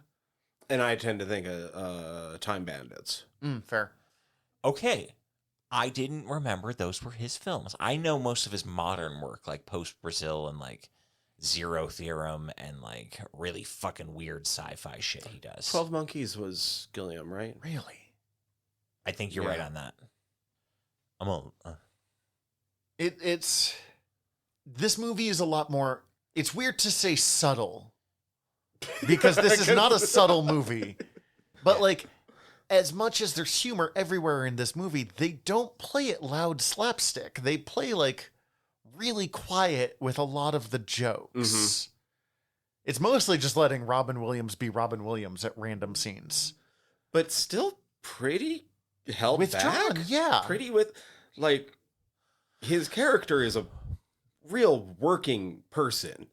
Yeah, that was the weird thing for me. That was like the fact that like some of it was so grounded in like this is clearly a man who is doing his job. He's a professional. He's a professional silly prankster. He's a professional silly little guy. I have been thinking about and you this. need to take it serious how silly he is. So the basic plot line of this movie, and we're not going to go scene to scene, but is that there is this toy company and the founder of this toy company is dying, and thinking that his son is not ready to take over, he decides to pass on his toy company to his brother, Robin Williams' uncle, Michael Gambon. Now, it is implied that this is a gamble to force Robin Williams' character to mature enough to take over because he's a flake. What's and weird to me... potentially a ploy to also make his brother grow up in a different way as well. What's weird to me is Robin Williams' character is not a flake in any scene in this movie. He's a fucking weirdo. But, like, anytime we see him dealing with the company, he is dealing with it absolutely, like, professionally, seriously. He's handling it. He's comfortable in his element that he's been working in, but he needs to grow the spine needed to guide the entire company. Okay, that's fair. I'll give you that. Yeah, I think it was more of an idea to try and force him to take the company from someone rather than just give it to him.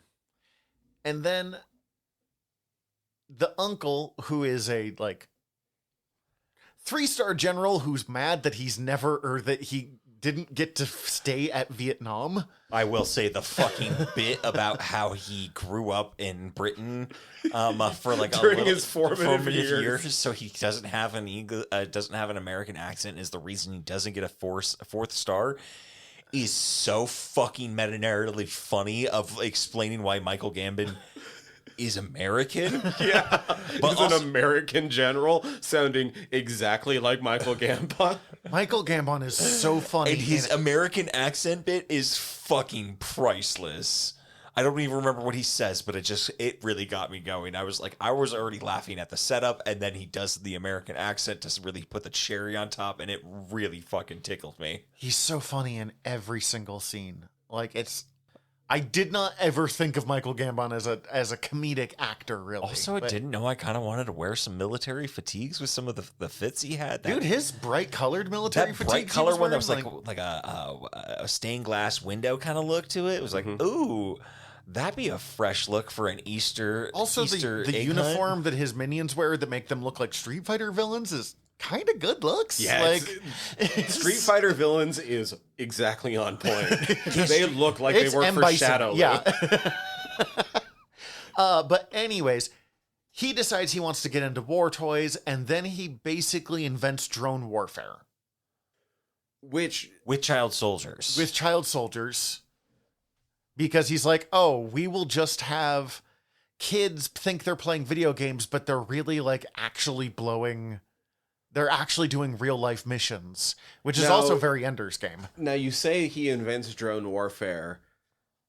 This movie didn't come out till 92. It was written in 79. But it was written in 79. And I'm positive there was probably mentions of drones before then, but like, that's still pretty fucking impressive. Yeah, no, they really predicted drone warfare in ways that I was not ready for. Really fucking well. I will say, I always felt bad as a kid, because the war games looked kind of fun. Yo, just the UIs on them with like you getting to see the actual guns like swivel and shit was so cool. I did like the screens. That looked pretty cool. Yeah. Like, this movie looks fucking rad, especially considering it came out in 92. Like, they have some really fucking incredible set decoration and, like, prop design. They had to use every sound set in Fox Los Angeles. They took every single one.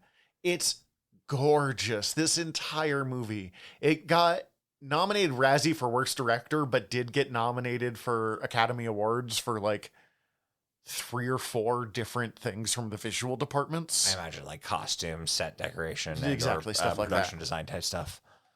Art direction and costume design. Nice. Lost both of those, though, to Howard's End and Bram Stoker's Dracula, respectively. I'm not surprised that Bram Stoker's Dracula with won. Howard's End. Me either. This movie, just thinking of other... Part of the reason I think this movie was as fucked as it was is because, like, one... When you see what it is, it feels like it should be a kid's movie. And I watched it as a kid a lot, so I guess it kind of was. But it's not quite a children's movie either. It also came out the same month as Muppet Christmas Carol. Wild. Well, I was going to say, like, it's not a kid's movie. It isn't inappropriate for kids. No. But it's not a kid's movie. But even without asking them, like, just knowing my parents, like, I can 100% guarantee you that they bought this movie for me because it's a Robin Williams movie called Toys. Yeah. And I'm pretty sure that was literally suggested by a lot of people we talked to at work today. Of like, oh yeah, no, I watched that movie because it was called Toys and had Robin Williams, and I was a child, and my parents thought that was okay. It's like when, like, manga would end up in the kids section. And you're like, you didn't read this, did you? Because that's a tit. And that's a decapitated corpse. And it's on the same page. Like, One of those things I'm okay with letting a child see. But it's not for kids. no. No. But I didn't know because I thought LL Cool J's character was really funny. When he comes out of the couch. When he comes out of the couch, the main thing I remembered was just the way that he, like, appears when he's warning them, like, what his father is up to. And he appears in the corner, and Joan Cusack going, oh, that's good. That red's a really hard color to match. Or just the idea that he's like, all right, drop me off here, and I'm going to disappear into this fucking wheat field because I'm always on duty. Yeah. This opening, I did cut down a couple notes for this movie because I knew I loved it, so I didn't want to forget things. First off, the opening sequence alone might make this a new Christmas watch for me. It does start and end at Christmas. Which is wild. It doesn't feel like a Christmas movie, And though. not Rosh Hashanah. Should we just taper off to that real quick? Do yourself a favor and look up Toys 1992 teaser trailer, and it's just Robin Williams standing in a wheat field because there's these beautiful rolling hills that they use for all. As much as I'm like, I want to go there, I'm also like, I have allergies, I would die. I'm pretty sure like all of the exterior shots are shot in It said Southern Washington, just right next to Palouse? Northern Idaho. Something like that. Palouse, Yeah. Idaho. Which that was fun. I was like, where the fuck is this? This is so gorgeous. Like, is this like some like Ireland or like Northern European like rolling hills? Fuck Idaho. Fucking Idaho? Idaho's gorgeous. Yeah. I don't It's want just everything else about I'm it. not going to Idaho. And then I keep reading the Wikipedia and it's like, oh, there's a portion of that in Washington. Every scene in this movie is shot. Oh, sorry, we didn't finish that. Go. It's just Robin Williams riffing on what he thinks a trailer should be for like a minute. It doesn't tell you a goddamn thing other than Robin Williams will be wearing a bowler hat in the fields in this movie. And the movie's called Toys.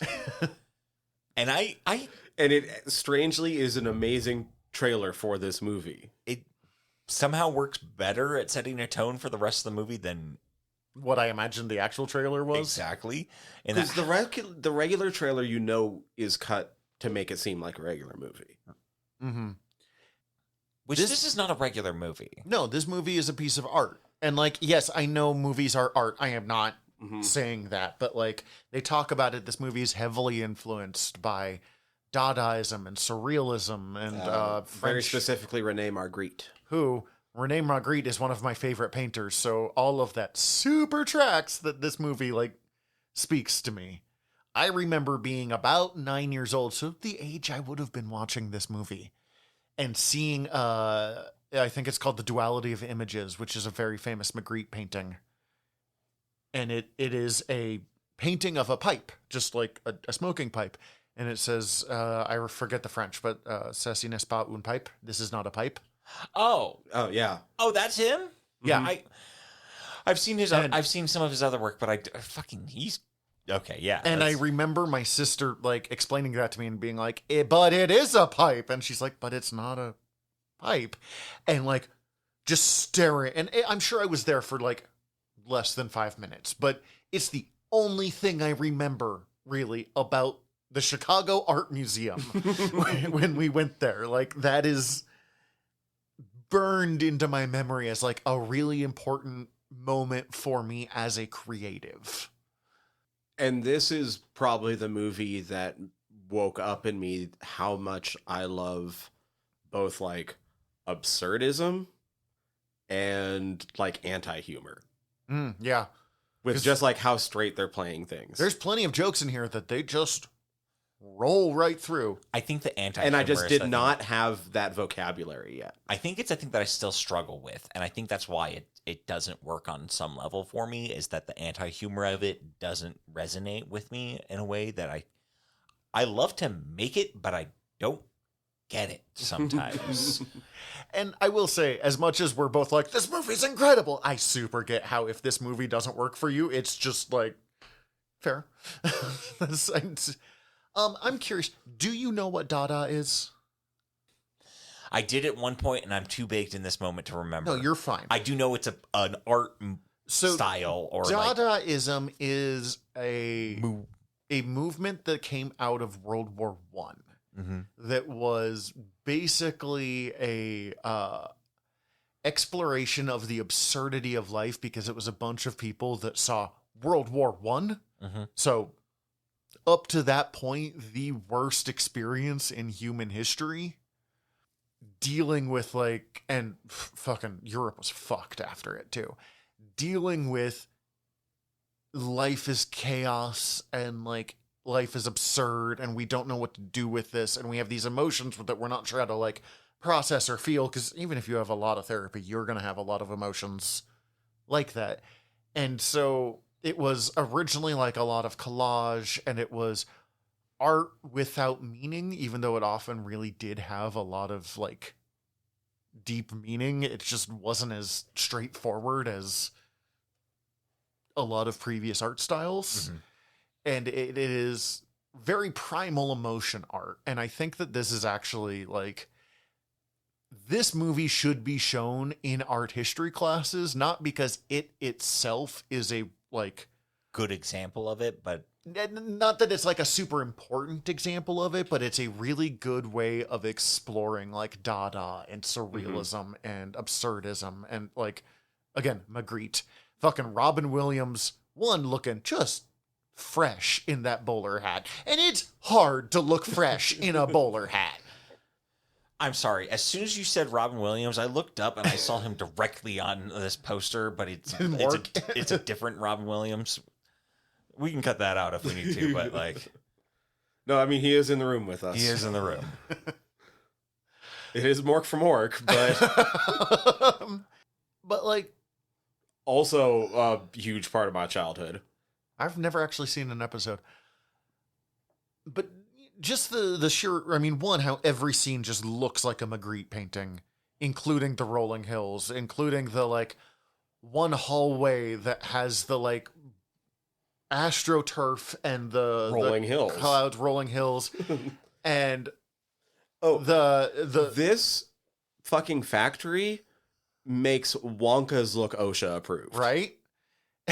And yeah, like, I had several questions, just like, the inexplicable and How is this fun for your employees? How is they this, fucking love it though. There's like, what are you putting in the water, guys? Drugs. It's just like, okay.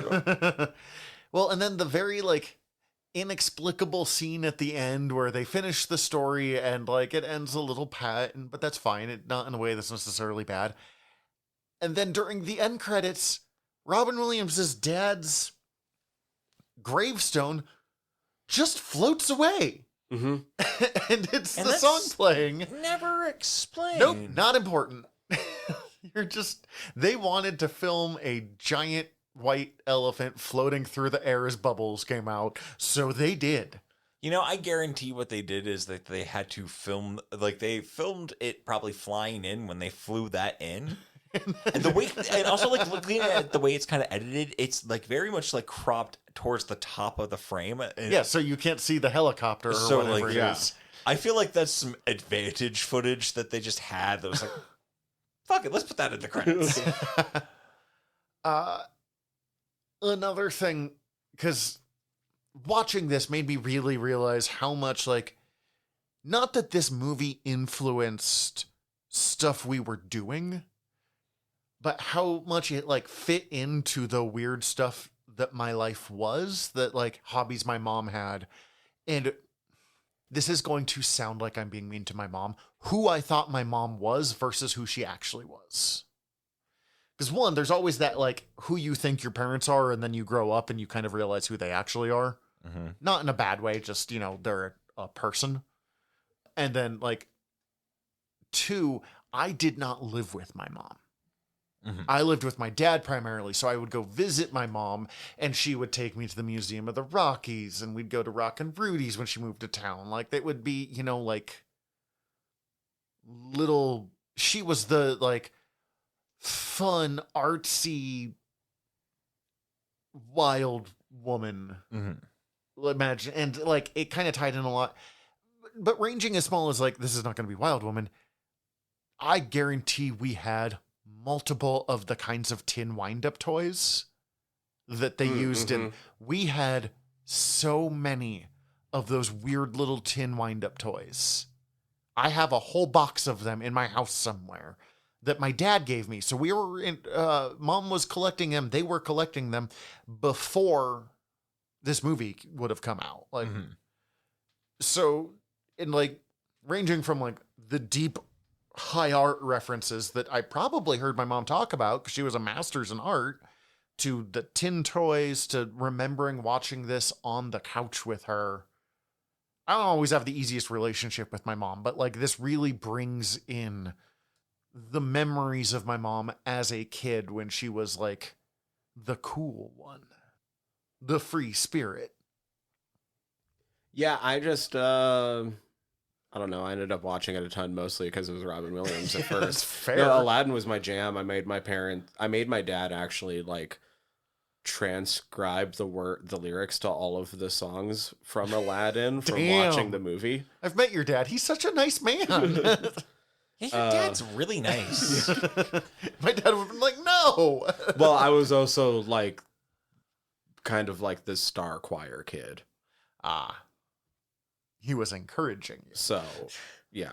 Yeah, your dad's really nice. So, like, said with a lot of jealousy. when I ended up with another Robin Williams movie, it was just like, oh, cool, I'll just watch this. Till the A ends of ton. the earth, yeah. And then everything else about it was just like, oh, it turns out that, like, everything about this I like, not just Robin Williams. I enjoy whimsy, and this movie does whimsy unironically. It's whimsical, Leland. That was a really good bit. Poor Leland. Because Leland is the, like, assistant guy, yeah? No, It's the uncle. the uncle. Yeah, no, I'm sorry. Who is the assistant man? I don't remember his The- name. I know who you're talking about. He's like their number 2 guy. He's I don't fucking know. I'm even looking at the cast of people. perfect. I Yeah, don't fucking know. I was so interested at that guy watching this movie and feeling so bad for him that he just has to exist with this, like, weird fucking family Owen Owens. Owen Owens, that's it, yeah. But like Played also by Arthur Millay. kind of dedicated to this weird fucking family. Like, it seems like they treat him well. He's sort of their Alfred. Oh, that's fun. Jack Warden played old General Zevo, the 4-star general. I thought he looked familiar. That scene of him talking to the general and you never hear what the general says was weird comedic genius.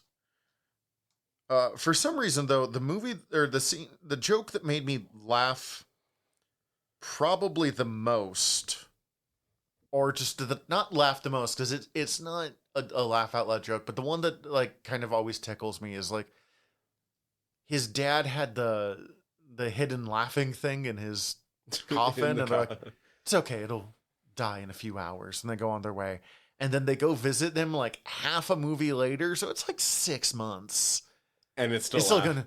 Those are really good batteries. And I'm like, like I don't. I know. mean, fucking Zemo Toys does a good job. They are really committed to doing quality. Very dedicated to making sure they have vomit correct. Or There were parts of this movie I was still able to quote, and what surprised me and I had to write down was that there was 2 jokes that jumped out at me that I'd never caught before, especially not as a kid. oh, there's I love definitely it. jokes I did not catch. Did you? So I know most of the old general speaking is pretty unintelligible, but you can pick out a kind of few make words. out. Yeah, You can pick out some words here there's or there. one where he's like, you should just. Did you switch to the catch other what side. he said when Leland was trying to say one of his men tried to frag him? Oh, I definitely did not catch that. No, He goes, Fry. "Big cock?" No, I said frag me. I didn't hear what he said. I didn't But- hear what he said, but I heard Leland's response enough that I figured it was like, okay, he's taking it in a sexual conversation with a different F word. He Yeah, goes, that- "Big cock?" Cece fucking died at that one. And I was like, I did not catch that when I was 9 years old. I'll tell you that for fucking nothing. The other one, okay, so we have the revelation at the end or towards the end that Patrick's mom didn't die the way that he was always told. No, he sent her on reconnaissance or something like that. Did you catch the mission that she was sent on? No. No. She was sent in as a Jane Fonda lookalike.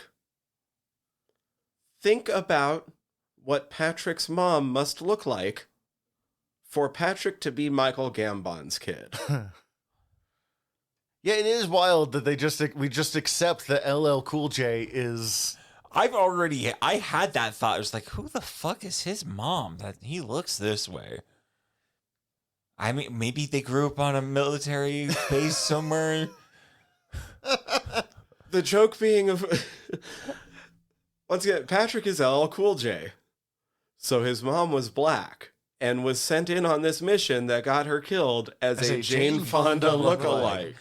Jesus. It is. That's a dark, dark joke. Also, like, I don't know if I quite registered that the nurse was sleeping with. Yo, between Both of this them? movie and Beethoven's I think second, all 3 of them. yeah, I think all 3 of them. Between this movie and Beethoven's second and Batman Forever, I had the biggest crush on Debbie Mazar growing up. Who is she in Batman Forever? Is she one of She's Two one of Faces? Two-Faces, yeah. Mhm. Fair, dude. Who's the other one? Is it? The The girl other one from is Drew 50 First Barrymore. Dates. Thank Yeah. you. Yeah, that one's the more notable of the 2. It's Debbie Mazar and Drew Barrymore. Yes. Oh my god. Incredible. Incredible. This cast. And Vivica Fox is one of Freeze's cronies, if I remember right. Yes. I've not watched Batman and Robin in years, so Well. I'll trust you on that one. Sounds like we got Nope. something else to add to the No. list. It's not often that I hard refuse a movie, but yeah, I could probably be convinced.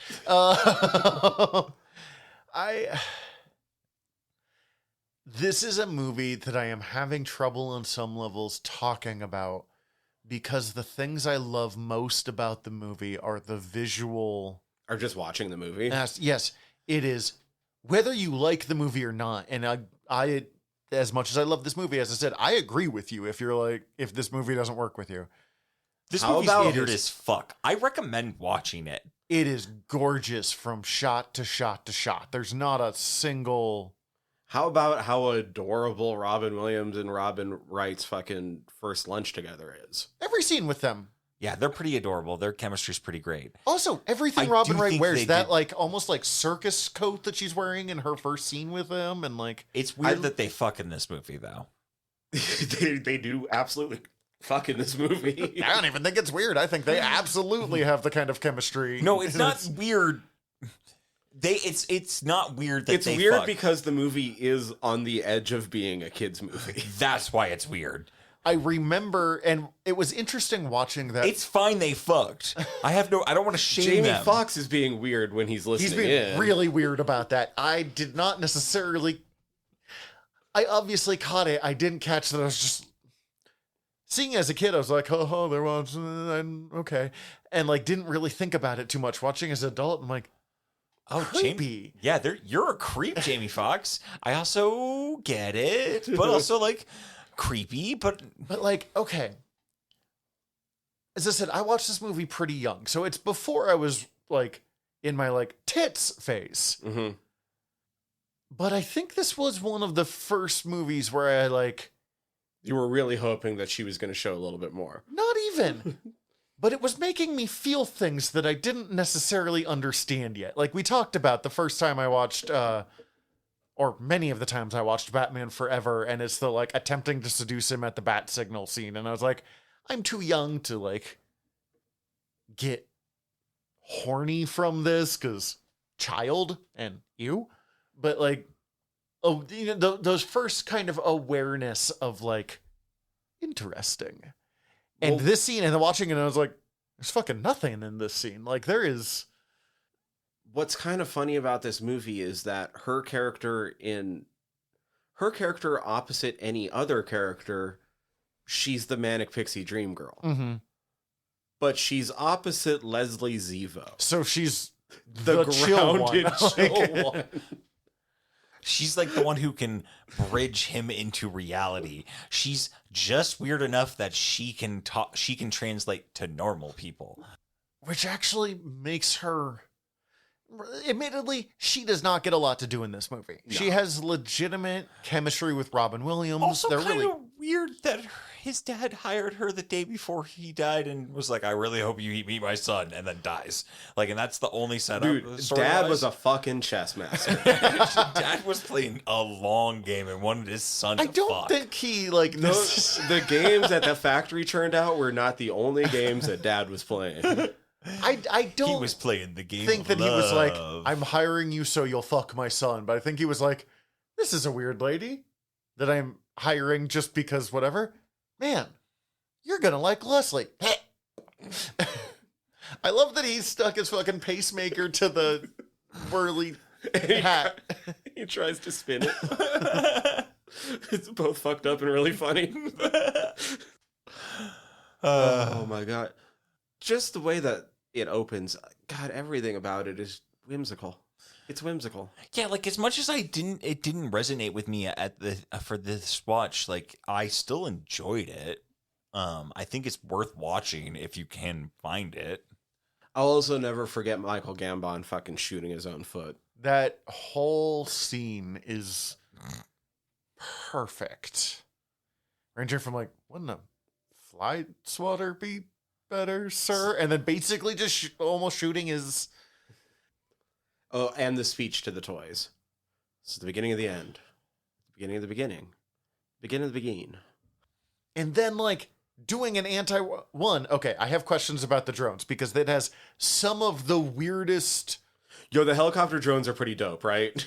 Yes, but like, why did you install a button pushing mechanism in this helicopter? Why did you think like I might need this helicopter to be able to do elevators? I don't know, but I fucking kind of dig I did kind of helicopter dig drones. it. I did also kind of dig like the point where it's like, oh, you got a little pair of scissors that you're That was the other one. The Yeah. really tiny scissors. like some fucking Swiss Army knife scissors that are like cutting wire. That was some beautiful sound effect that I loved that one. The war scene in the little mini thing, the little tank. I wanted the little tank drones so bad because they were just fun. Like, they were whimsical little tank toys. I do wish.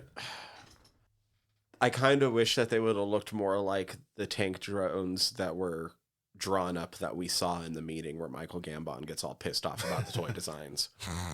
But it's still. I liked those designs more. But... Sure, but it still definitely had that influence in Or it. at least seeing some of them, like he built those as a first trial, and then made him a thing, and then he war machined them more. I love that been he's fun. basically the general from Doctor Strangelove that like keeps trying to get him to nuke the Riskies. Like he's his entire he wants to take out the UN the whole time. Like the scene where he's shooting the UN vehicles In the video game. or that they're where it's obvious on that Michael Gambon has no idea how to play a video game and that the close-ups were somebody else's hands. or that like He's trying to play it like it's a pinball machine. That's how he knows to play it. they're testing the Stretch Armstrong basically characters, and he's like, I love this room. This room's incredible. Just he's completely unhinged in such an opposite direction. But my question is, because they're like, we have to save Zevon Toys. We can't go to the police. One, he's not doing anything illegal. And two, the U.S., I mean, it was about to become illegal, so I'll give you that. What is his plan? The U.S. military already turned him down when he tried to murder another general. Yeah, no idea, man. I think he's going to the next highest bidder. Also, that whole scene is so fucking weird because it's all through the like X-ray machine. With the weird setup that this guy has a clamp still in him From the surgery. that, like, I think he it doesn't matter because he dies anyway. Does Gambon I don't think he actually kills him, but I don't know. I can't say he didn't. Looking back at it, like, Yeah, couldn't tell you.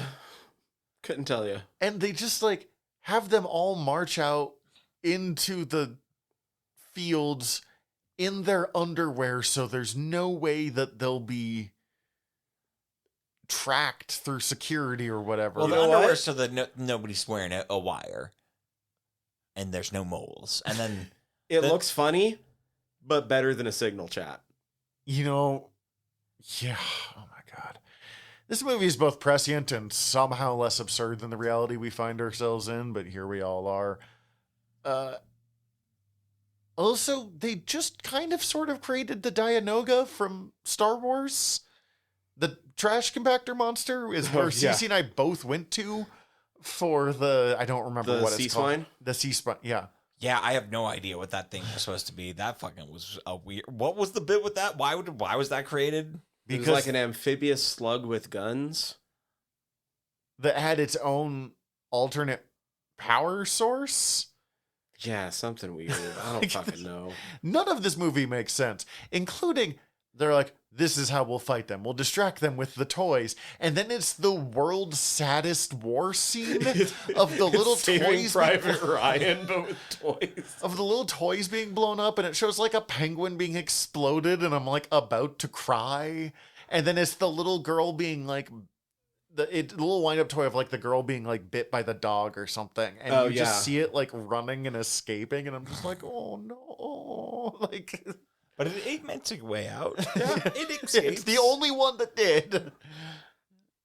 I'm coming to the realization that apparently I like toys and war because I used to fucking back-to-back this with Small Soldiers all the time. That was the other one that came up when I talked about this movie. I definitely thought about Small Soldiers after, and I had someone think that this was Small Soldiers when I mentioned. That's the toys. movie I know. I've only seen it once. Well, no, that's not true. I watched it 3 times that day, but What? I don't know. You know we're gonna have to do a Small Soldiers movie now, right? So you Sure. can tell that Yeah. story. I mean, literally, it was. Don't know. Save it for that episode. We're gonna cover it. With Archer, leader of the Gorgonites. Yeah. Phil Hartman's in it too, right? Yeah. Rented Godzilla, the new one, and Small Soldiers. And I was Kirsten excited Dunst? for Godzilla. Yeah. Tommy Lee Jones. Tommy Lee Jones is in that movie? He's the voice of the bad guys? soldier. That's right. Yeah. Incredible.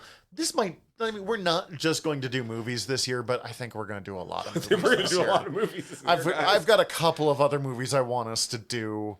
We'll slip in some other stuff. We'll do some comics. We'll do some books. We'll do some other. We've everything we've talked about this year. I'm really excited for, but we keep coming up with movies that I haven't seen in 20 years. And I'm like, I wonder.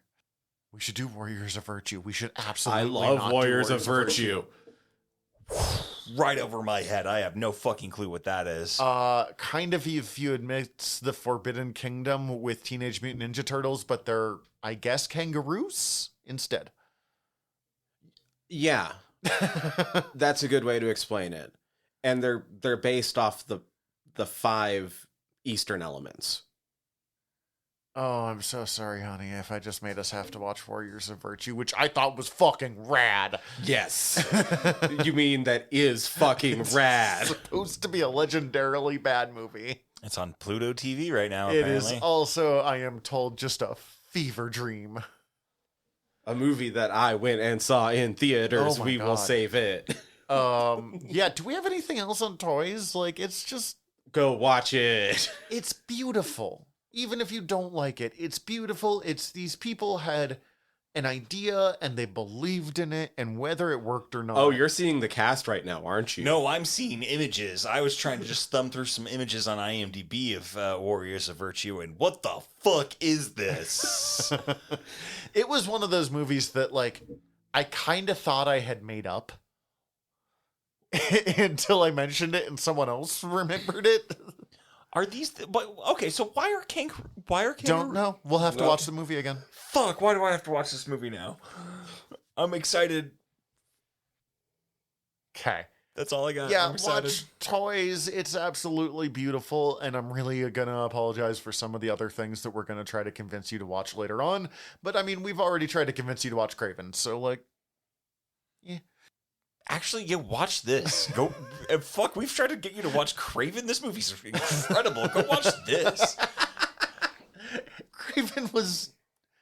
You watched Craven wrong. I still say that you should have watched it with like 4 other people in a bowl. I think I definitely had the bowl, but I don't count as 4 people apparently. Okay. Next time we're watching Knives Out. Yeah.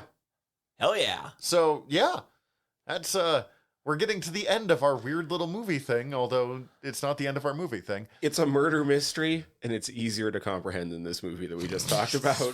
Real straightforward in Also comparison. another banger of a cast. Yeah. That's the next time. In the meantime, we're your generals of nerdery. I'm Zach. I'm Tyler. Dis. We didn't even bring up that she's a robot. We had to sit back down to discuss the Oh, yeah, so Joan Cusack is a robot this entire movie. And they keep alluding to it just briefly of like, oh yeah, she's a little, well, Man, whatever Yeah. you're doing works. I couldn't make an applesauce sandwich. The bread would get soggy. and she's just like, she's weird. And like, I loosely try to reference it LL earlier. Cool but- J keeps being like, man, it seems like you haven't aged the entire time I've known you. And you're like, okay, she's the fucking strange person in this family. She lives in that weird, like, In a Room- strange family, she's the strangest. that room with, like, the weird duck bed and all that stuff. Was And it I'm a like, duck? I thought it was a swan. swan bed, sure. Oh, Waterfowl I bed. want a version of, I don't want it a swan, but I've wanted a version of that for so long. The one that, like, closes up Mhm. on you and stuff. And, like, So you're like sleeping in a pod? Well, I was about to say nightmare, but then you sold it to me as you're sleeping in a pod. It's like, oh, that sounds comfy. I'd Cozy. either do great with it or I would fucking panic, and I won't know until I get put in it. But it's not just a pod. It's like a pod in a smaller room in a larger room. Yeah, like that was the fucking, yeah. And then they, like, the fucking Dianoga thing shoots her head off. And Cece had completely, I remembered she was a robot. Cece had completely forgotten. And the head goes flying and she was just like, what the fuck? Like, you have the moment. And then sparks happen and it's like fucking Samurai Jack. Like, Fucking wild. Had no clue the first time I watched this that was going to happen. I remembered it for this watch. I really loved the effect they did on like her, like you get to see like some of the lights and clockwork parts of inside her head. I like the way they did that. I think they just kind of composited it over it. they made a perfect human robot toy that was so good that it was adopted as a member of the family. And he's like, what if I made little tiny killer tanks instead of, I don't know, fucking LMDs, life model decoys from S.H.I.E.L.D.? Like, And then we're going to get into a companion situation with some people having sex with them, and I don't think they're built for that.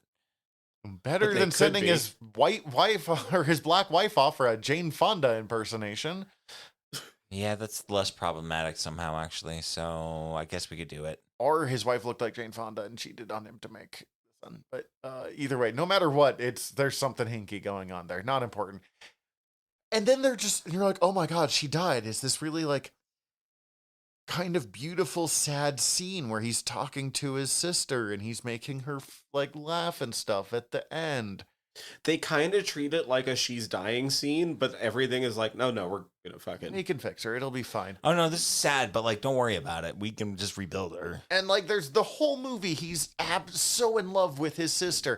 And we find out that they sing together in that really weird scene in the bathroom that does not look like a good bathroom to go take a shit into me, but whatever. Look, man, so super- much of the places in this movie. Don't look like good places to take a shit. And she's super mean to Robin Wright, and you're like, why? Why are you doing this to Rob? But then she's a robot. She's super mean, but it's like the most playful, like innocent, like. Oh, you're a robot. Not all of that now. No makes wonder sense. you don't understand human interaction for shit. No wonder you need But to also eat soft do? foods. And then like stumbling out, this is Paris. So this is Paris. Yeah, she needs a little work. Like, That's What your the- sister. what the absolute fuck? Like, that And is it also somehow seems like they just put a scarf on her to cover up like the parts that were blown off. Like, oh, we haven't finished. We're still working on her. I don't know why. I think I had forgotten they were related. For some reason, I thought that she and LL Cool J had like a romantic subplot in this movie, and rewatching it being like, God, I hope I was just misremembering that. And I think it's because I had forgotten about Robin Wright's character Mm-hmm. and had just like mixed the two of them together. But I just, Alsatia tries on all the doll clothes first. because she's a doll. Also, we didn't talk about the incredible music video. Just that I had it stuck in my head the whole time. But like, I don't. Oh, it's I don't know if there's much to say other than It's- Yolanda and Steve is incredible. Yeah. It's exactly the kind of like, Maybe the best part of the movie. in the same way that do yourself a favor if you like bizarre 90s music videos and go watch Birdhouse in Your Soul by They Might Be Giants. It's a different kind of surreal, but it's the exact same kind of thing. We don't have to go much further into that. We realized after we stopped recording that we completely failed to mention that she's a fucking robot. Yeah. She's a robot. An automaton of some sort. Robot. Ribbit. I don't know if she's a slave, so I think she's more of an automaton. Yeah, good point. Still, she's a member of the family. Yeah. Ohana. All right, we'll see you later again. Bye. Hi, everybody. General Tyler here. If you like the show, please hit subscribe however you're listening to us right now. Also, if you could rate and review us however you're listening to us right now, or preferably over at Apple Podcasts, we would super appreciate it, as the whole world is ran on algorithms, and we want to be all up in them, getting our voice out to more places. Also, tell your friends. We always appreciate that. If you want to get in contact with us, ask us questions, give us comments, email us generalnerderypod@gmail.com. You can also contact us through our website, www.generalnerdcast.com. While you're there, check out all of our back catalog, or click the links up at the top as we are part of the Earworm Podcast Network. Go check out all of our sister shows. We're involved with most of them, so if you already like listening to us talk, it might be in your best interest. And if you want to check out everything from the network, head over to earworm.com, EARVVYRM.com. We'd super appreciate it. Love you all. Have a good one.